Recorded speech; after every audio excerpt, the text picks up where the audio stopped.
this morning. Good morning, Pauline. Yeah, I am. You said 75 years. Here's the article commemorating 75 years. It's a pretty impressive anniversary to be celebrating. And if you think about it, it's the only run student newspaper, the longest running student newspaper, I should say. More than 2,500 students have had a hand in putting articles together, putting advertisements together for this paper. And I have one of the reporters from back in the day. We have Steve here. Good morning, Steve. Good morning. Let's just talk about, when were you a reporter? Do you remember? What year from year? That would have been from 66, and I think it was 65 and 66. I was a reporter. You were a reporter. What did you write about? Sports? I was a sports reporter, yes. I was on the wrestling team, so I wrote about the wrestling team, and looking back at the articles, I see I also wrote about the basketball team, and probably the football team too. It's been a blur back in the day, huh? Yes. We actually marked out some of your articles here, and this is actually kind of like the first time you've actually seen some. Tell me about it. What was it like, just kind of seeing your work again? Well, it's exciting to see it, and I guess I'm impressed that I could write so well back then. You said back then it was a big deal when you got a byline. Show me which stories you got a byline on. There it is. Why was it such a big deal?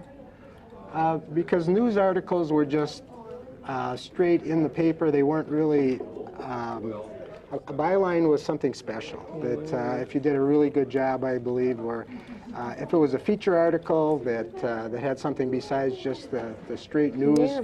But straight news stories in newspapers just were not normally given a byline.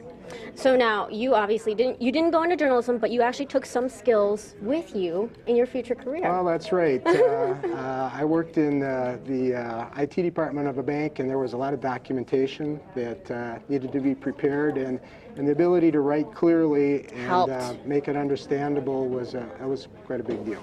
Thank you so much for joining us. We also have one more special person to talk to. As I mentioned before, more than 2,500 students had a hand in putting together article after article to make these papers go. We have Lori here, who's the administrative assistant, and you know someone who actually works for our station who used to be a reporter here. I do. Danielle Smith-Hallbuck was one of our reporters. She's now our executive producer for our morning show, and we actually dug up, well, first she showed me her picture, her senior year picture. Look at how beautiful she was. Oh, what was she like back in the day? Danielle was very driven, and I always knew that she was going to do great things. She was very involved in school. She was in volleyball, she was in softball, she was in yearbook, and she was one of our reporters. And actually in this yearbook, she's listed on like 12 or 13 different pages. So she was very involved. She also worked at a supper club that used to be out of Pulaski called the Homestead, and I worked there with her. And she was a very hard worker. And she actually dated my son when she was in high school. They went to school together. We're digging up all sorts of information. I know, our producer's telling us to wrap, but we actually dug up some of her stories, and she was writing about Christmas, and she said she always enjoyed getting up at 4 a.m. So this morning shift thing, this whole journalism morning shift thing, she liked it back then, getting up early. Wow. So we just thought we'd have a little fun digging stuff out. This is a community paper done at the school, right? Is that right? Yes, Okay. yes. So it gets delivered out and about, and it's actually going to reach a bigger audience coming up because it's actually going digital. So first digital issue is going to be this Thursday's issue, and I actually have a link to our website because all of the 2014 editions so far have been uploaded onto a website, so you can check those out. Just head to our website, fox11online.com.